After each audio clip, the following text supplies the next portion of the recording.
It's time for today's face-off on Fox Soul. Challengers Quan LX and Big Angry Adams ready to go blow by blow on those hot topics. Face-off on Fox Soul starts right now. Surgery.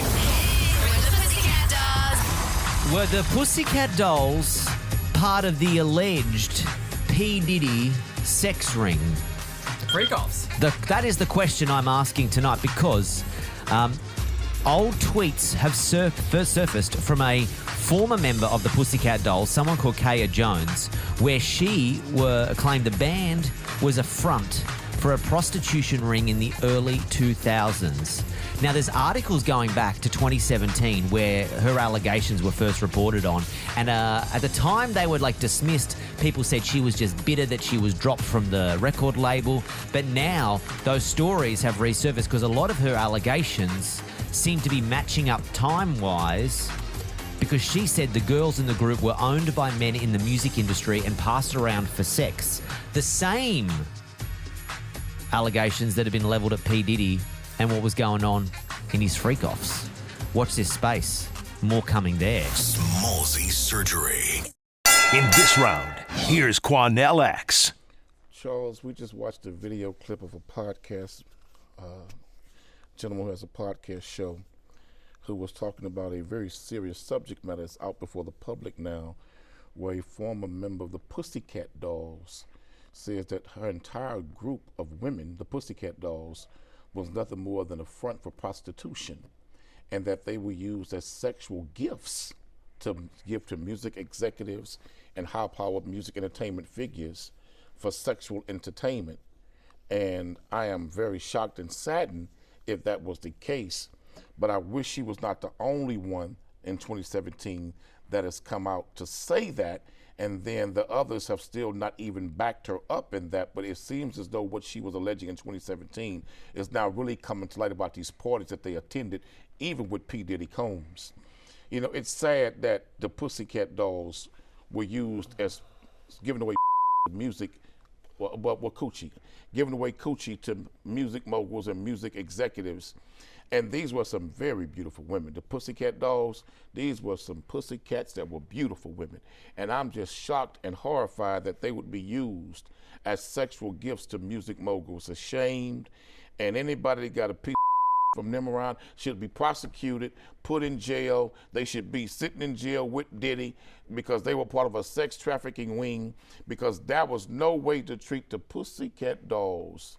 They should have been treated much better than that. Okay, first of all, despite Matt telling you repeatedly during break not to say the word that sounds like Gussie with a P without putting cat behind it, you still did it a couple times. That's the name of the group. But yeah, Pussycat is fine. Just saying bleep.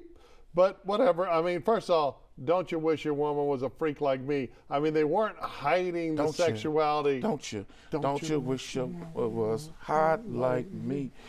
Don't you wish I never your got girl a gift was like a that, freak like me? Don't you? You know all the words, right? So here's the thing. I'm sorry. This woman was only in the group for a year. She was fired. She might be a disgruntled employee. She might be telling the truth. But we're all sitting here on the media pretending like we didn't realize that Hollywood was in Los Angeles was this freaknik, freak-off, sex craze for and decades. we acting like P. Diddy was the founder of this behavior when this been going on for generations before P. Diddy was ever born. Read some of the statements Lucille Ball made about what she went through prior to becoming famous.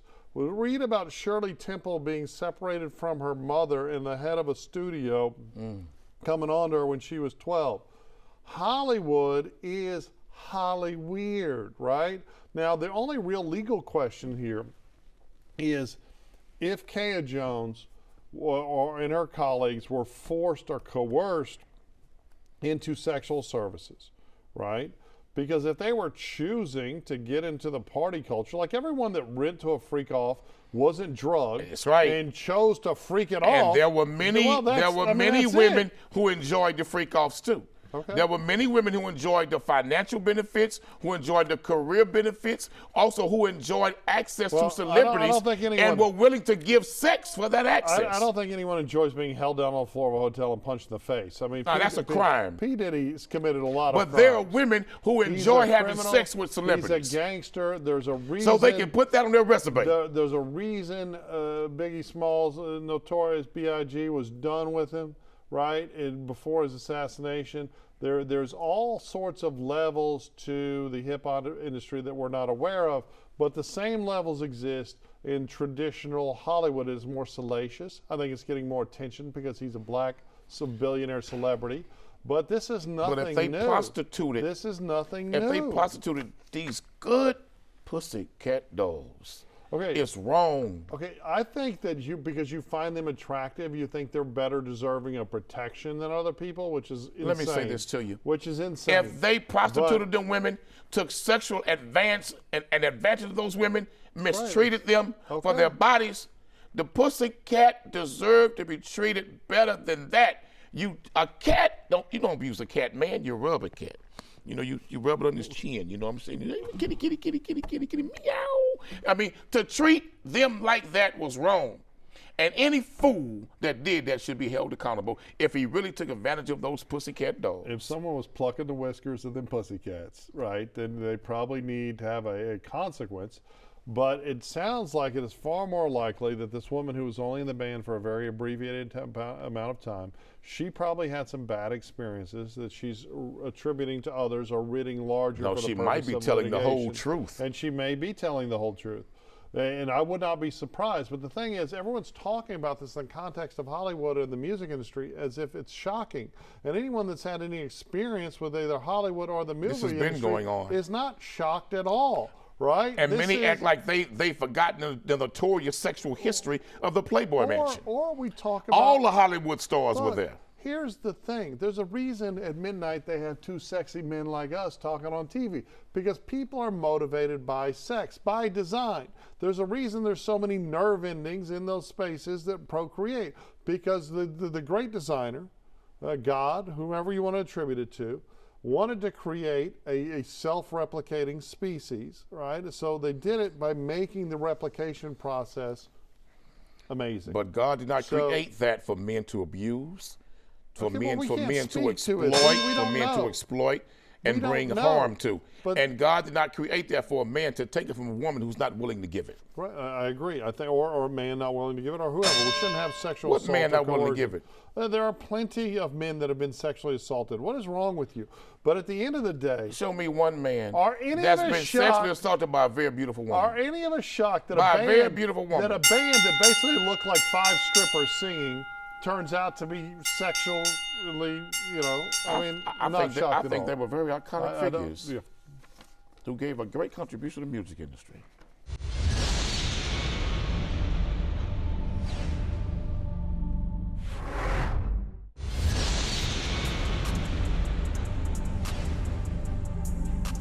Aggressive enough with some of the problems that are still haunting the Cowboys today that we see play out on the field. That's the point of talking about the offseason. Oh, I remember those criticisms very well. Okay, so what? Are they playing out to be accurate? What's your point? What's your point? My point is, it seems like Listen, let me tell you what I'll do. Let me tell you what I'll do about it. I will let us sit down and look at the decisions we've made over the last several years. Okay? I'll look at it. Now, if you think I'm interested on a damn phone call with you over a radio and sitting here and throwing all the good out with the dishwater, you have got to be smoking something over there this morning. I'm not. And I really don't, and I don't even want our listeners to listen to me, to talk about, this is not your job. Your job isn't to let me go over all the reasons that I did something and I'm sorry that I did it. That's not your job. Well, my job is to ask why. You'll get a job, or I'll get somebody else to ask these questions, man. In this round, here's Charles Big Angry Adams. Well, that was Jerry Jones, your team, the Cowboys, America's team. 3-3, spent a whole bunch of money, highest paid quarterback to get that kind of nonsense. Got blown out last weekend. What was that? 47 to what was the score? I don't remember the score. It was so 40 to 9. 40 to 9. Then he went on 105.3, The Fan up there in Dallas, the Shannon RJ show, and Jerry Jones reminded them that they exist in their employment at his whim. In fact, I think it was 47 to 9. Well, whatever it was, they got beat. They got whooped. I turned they it got off at 49. smacked like a trick. I turned it off at 40 to 9. Trash team. Trash team. They're mediocre, but for what he's spending, mediocrity means trash. Charles, and those radio hosts were actually asking real questions. But Jerry Jones is his own worst enemy. The Dallas Cowboys were quote-unquote America's team before Jerry Jones ever purchased the franchise. The Dallas Cowboys were winning Super Bowls and going to Super Bowls before Jerry Jones ever purchased the franchise. Well, they weren't when he purchased them. They were trash. No, wait a minute. They were losing when he purchased them, but before he purchased them, the history of the Cowboys. Right. Look at the history. We was going to Super Bowls. I understand. Playing the Steelers, the Rams, etc. Look, man, here's what angers me about Jerry Jones. He has never won in Dallas. Jimmy Johnson out of Port Arthur, Texas, went to Dallas and won 3 Super Bowls with his personnel, his team. Well, he won 2. Because and then someone else it was won still 1. his team. Barry Switzer took Jimmy Johnson's team and won a Super Bowl. In fact, Michael Irvin and Emmitt Smith and Troy say Barry Switzer didn't want to coach. They coached themselves. But at that point, Jerry Jones was not the GM. He was solely the owner. He was not the president of football operations. He was solely the owner. Once he took Jimmy Johnson out of the equation, they ain't done nothing, and became the GM and president, they've done absolutely nothing for 29 years. I get it. And what other GM or president of football operations could still keep his job with the record of Jerry Jones in the same position for 29 years? I would say to Jerry Jones, your ego means edging God out. His ego is what? Your pride, the Bible says, will go for your destruction. Oh, my Lord. The Dallas Cowboy fans were not going to get better until we send Jerry Jones a message. And for the sake of transparency, I'm a religious Cowboy fan since I was 5 years old. Until we, the fan base, send Jerry Jones a message that you are not bigger than the star, Mr. Jones, he will continue doing the things he's doing, and we will continue being told to celebrate a mediocre product. Jerry Jones has always been a clown. Jerry Jones cost him a longer dynasty in Dallas by running his mouth at the NFL owners meeting that caused Jimmy Johnson to say, hey, I'm done and I'm done. I'm out. Jimmy Johnson went and got himself a nicer fishing boat, and he's been fishing and playing at TV ever since, although he did a couple of years in Miami. Jimmy Johnson built that team from nothing, from a 1-15 season to with a Super Bowl. With the great Herschel Walker trade. But at the end of the day, there's nothing new about Jerry Jones. Jerry Jones is a successful businessman who made a lot of good business decisions, but he's always been a scummy guy. He's always been the kind of guy that would on air publicly, he's so arrogant. He sees himself as a monarch that would just overtly threaten 2 guys who were asking the questions simply for doing their job. Fans wanted to hear answers simply for doing their job. Yeah, Mike McCarthy, what a chode. He hasn't done anything significant with that team. We're looking. There's another team in Texas doing pretty well. What's that team? The Texans. The Houston Texans. C.J. Stroud. What's up? And the Texans make the Cowboys look like child's play right now. Well, it's sad. And Cowboys fans tend to make themselves look like child's play, too. Because we are forced to follow the leadership decisions of Jerry Jones. No, you're not. And so what we have to do is send Mr. Jones a message. You are not bigger than the brand. Hey, here's the thing. He is the brand, right? No, he's not. And you're choosing to stick with the brand. The star was the brand before Jerry Jones. You could come over to the Texans. You could go find you a whole new team. I love the Houston Texans. You go to the L.A. Chargers. I want to see them go to the Super Bowl. Rams. Aren't you I would love to see the Houston Texans win the Super Bowl. Okay. But we're talking about Jerry Jones right now. Until the Dallas Cowboy fan base send him a message that you are not bigger than the brand, this will continue to take place. No, until people stop putting up with his bull crap, right? Well, what is he, 82? He's obviously dancing with dementia. It sounds like it. He's sitting there threatening 2 guys who weren't being hardcore. They weren't being like the Cowboys suck, because make no mistake, the Cowboys do suck. But he wasn't saying, the Cowboys are. They were saying, look, how can we get this better? How can we do it? And Jerry Jones has that holier-than-thou attitude that we're seeing with so many rich, famous people in America right now. How dare you question me? They How insulted dare his you ego. question me? They insulted his ego. And what does ego mean? Ego means edging God out. And I'm going to tell you something. Jerry Jones, I believe this, like you said. I think he's suffering early stages of dementia. I don't think it's early. He's 82. I think it's late stages. Late stages. He threatened these two men for only asking the questions that we as Cowboy fans want them to ask. Okay. For doing their job. But the real question is, why are you still a Cowboys fan?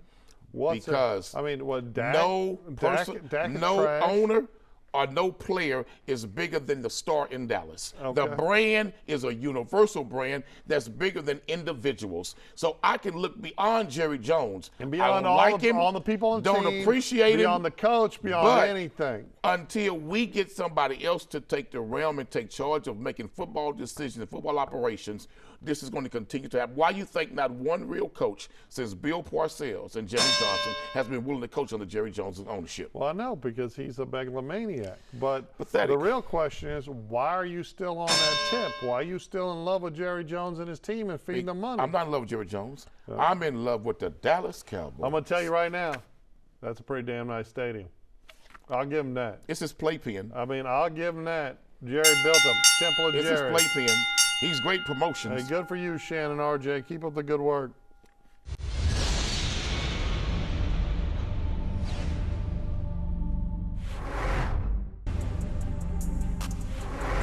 This very Asian drink that has blown up around the world. And is it in your teas? Is it in your product development? Who is on your staff? Who is on your cap table that is providing that for you? It's a good question. That clip was from a recent episode of Dragon's Den where Simu Liu rightfully clapped back at these two people who have started a healthy boba brand. This is Sébastien Fizet, the visionary entrepreneur from Quebec who founded Boba, spelled B-O-B-B-A. In the episode, Sébastien says that the brand has transformed this beloved beverage into a convenient and healthier, ready-to-drink experience. They also have an alcoholic version and these popping bobas. Naturally, Simu, who was the only East Asian on this panel of dragons, had some concerns. I'm concerned about this idea of disrupting or disturbing bubble tea because it's something that's very There near. can be new takes on things. Sure, but I'm looking at not I'm everything looking has to at be these two guys. traditional. No, but then there's also an issue of cultural appropriation. There's an issue of You know, Cornell, at one point, this is all over the internet this week. Simu Liu, Marvel star, you know, he is dressing down, and there was more of it that we didn't show. These two entrepreneurs who have built a successful, disruptive boba tea brand, right? Which means, you know, it's a very unhealthy drink typically. And they are finding ways to introduce alcohol, to introduce healthiness, to different strategies. And using the coded language of big business, we're disrupting, we're the paradigm, and we're building something new. And he goes off on this woke nonsense, which I think most Americans and most people around the world this is Canada, this incident, they're sick and tired of, right? There's nobody making pizza in Japan, and there's amazing pizza in Japan, who are saying, but we are acknowledging the sacrifices of the pizza pie makers from Sicily that came before us. There's no one making hamburgers, no one making French fries. The only people that are questioned about cultural appropriation in the food space are white people, right? And it's stupid. Because if they're making a better boba tea, I don't care. If you're making a better taco, I don't care. That's what capitalism is rooted in. Taking something, innovating it, and selling it to more people. Right now, you can do things outside of the food space that trample on cultural traditions and are inexcusable. But really, you got an unhealthy drink that they've made a healthy version of. That's disruptive. That's the language that some of the, but it doesn't matter where it came from. It mattered if they're doing a good job, if they're making it. And this nonsense, you'd only hear this when you can throw these darts at white people. You don't hear the crap when it's people taking a white food and making it. Was discussing on Dragon's Den, the equivalent of Shark's Tank. You don't even know who he is. Of Shark's Tank. Okay. What this gentleman was pointing out, Charles, is what many people of color have always felt for generations in the Western Hemisphere, particularly America. Culture that you have appropriation. culture vultures who are not from the culture that created a food product that swoop in, steal the product, steal the ingredients, and enrich themselves with it. Let me give an example. Buffalo wings. You know, Buffalo wings was founded by a black man. Let me finish. The Buffalo wing concept. The Buffalo wing concept was founded by a black man. Frying a little wing. And yes, and putting seasoning and sauces on it was stolen from a black man. And yet a white man took that invention, got rich from it, and was never given a penny to the black inventor. Let me finish. Kentucky Fried Chicken. Colonel Sanders got his secret recipe from a black man, and yet black folk receive no benefits from it. We will go to a place like Taco Bell, and many Hispanics for a long time thought Taco Bell was a franchise founded by some Latino people. Why? And it was a lie. It's not founded by them. Would you think it's that? owned by Pepsi Cola. Charles, well, it was founded by a guy. Wait a minute, Charles. You have grocery stores who then sold it to a company. Like Fiesta, people grew up in my generation thinking that Fiesta was operated by Hispanics, because we watched the commercials, it was a lot of Hispanics in the commercials, but they were owned by white people. Charles, you have culture vultures who see the rise of a cultural product of a certain group of people who from outside that community will swoop in and take control of it and enrich themselves with it. Example, BET. BET is Black Entertainment Television, but it's owned by white people. Okay, now BET was founded by a black Robert billionaire Johnson, who eventually sold out for a whole bunch of money because he made the decision as a very wealthy person to do it. I think he's in the hospitality, the hotel industry. He bought an airline first. Right, so he made tons of money off it. But the thing is, I travel a lot, you go around the world, you see American culture replicated and reproduced by people of those countries everywhere, and you don't ever hear anyone saying, well, we really need to acknowledge the white folks who came up with the concept of putting cheese on a cheeseburger. When you look at American food products, for 400 years, black folks was doing all the cooking in this country. White folk wasn't cooking. Here's the thing. White women were not in the kitchen. Them black women was in the kitchen creating butter biscuits, fried chicken, since the dawn of meatloaf, man. It's not race specific. Chicken and dumplings. It's power specific. And this is stupid. Good for these people for making a healthy boba tea. Simalu, stop being a crybaby. It's time for the culture vultures to you stop. always got to get. That's it for the Face Off on Fox Soul. We'll catch you next time.